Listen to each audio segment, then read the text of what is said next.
নমস্কার বন্ধুরা, আমি স্বপ্না কিচেনে আপনাদের সবাইকে স্বাগত জানাই। আজকে আমাদের রেসিপি সাদা আলুর তরকারি। এই সাদা আলুর তরকারি তৈরি করার জন্য আমরা এখানে যা যা উপকরণগুলি নিয়েছি সেগুলো আপনাদের একবার দেখিয়ে নেব। এখানে আমরা 500 গ্রাম আলু ভালো করে ধুয়ে পরিষ্কার করে নিয়েছি। এখানে আমরা গ্যাসটা অন করে নিয়েছি। এবার আমরা এখানে তেলটা আমরা এখানে দিয়ে দেবো কড়ার মধ্যে।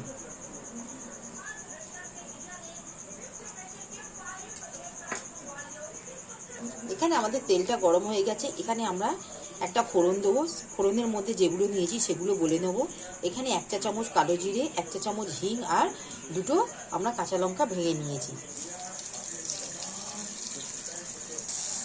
ফোড়নটা আমাদের পুড়ে গেছে। এখানে আমরা আলুগুলো দিয়ে দেবো। নুনটা এখানে আমরা আন্দাজ করে দিয়ে দেবো। এখানে আমরা হলুদের ব্যবহার করব না, যেহেতু এটা সাদা আলুর তরকারি বলে। 1 থেকে 2 মিনিটের মতন আমরা এরকম ভেজে নেবো আলুগুলোকে। এবার আমরা এখানে আন্দাজ করে জলটা দিয়ে নেব।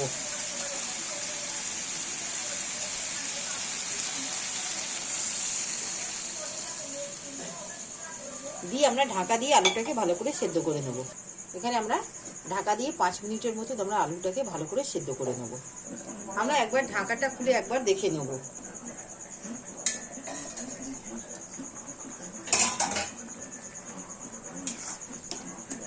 এখানে দেখুন আমাদের আলুগুলো খুব সুন্দরভাবে সেদ্ধ হয়ে গেছে। এবার আমরা একটা পাত্রের মধ্যে ঢেলে নেব।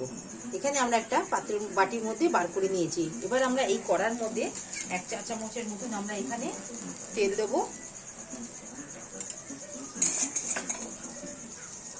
তেলটা গরম হয়ে গেছে। এখানে আমরা কসুরি মেথি নিয়েছি, সেটা আমরা দিয়ে দেবো। এখানে আমাদের ঠিক কসুরি মেথিটা আমাদের এখানে পুড়ে গেছে ফোড়নের মধ্যে। ঠিক এই অবস্থায় আমরা এখানটায় আলু চচ্চড়িটা যেটা আমরা পাত্রের মধ্যে ঢেলে রেখেছিলাম সেটা আমরা এর মধ্যে ঢেলে দেবো। দেখুন ঢেলে দিয়েছি। এবার আমরা সেই বাটির মধ্যে আবার বার করে নেব। বন্ধুরা দেখুন আমাদের এখানে সাদা আলুর চচ্চড়িটা মোটামুটি তৈরি হয়ে গেল। যদি আমাদের এই রেসিপিটি আপনাদের ভালো লাগে, আপনারা আমার এই চ্যানেলে লাইক, সাবস্ক্রাইব আর শেয়ার করবেন। প্লিজ পাশে থাকবেন। আজকের মতন আমরা এখানে ভিডিওটি সমাপ্ত করলাম। নেক্সট ভিডিওতে নতুন রেসিপি নিয়ে আসবো। ধন্যবাদ।